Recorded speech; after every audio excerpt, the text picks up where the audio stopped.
Alright, November 1. Kailan ko pa to nakuha sa pahulugan?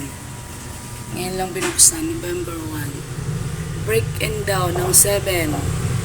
Agad. Tapos, after 3 hours, pwede na raw yan hinaan.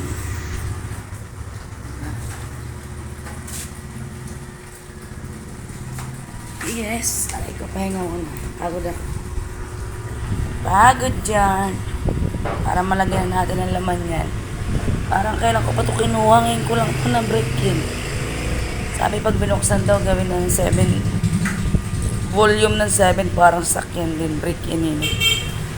Ganun daw ang ref. Tapos after 3 hours, hinaan na siya. Alright, ito nga pala ang ating munting kainan. Diga? Hindi pa tapos kaya hindi pa ako makapag-open ng tamang gagawin kong pagkain dito. Meron tayong mini counter.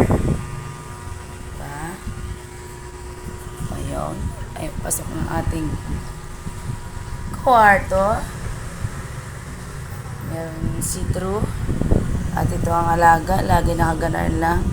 Sarap buhay. Uminom ka, Molly.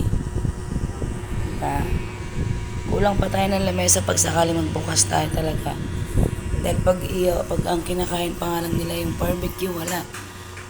Hindi nagkakasya. 2 set lang, 3. Paano pag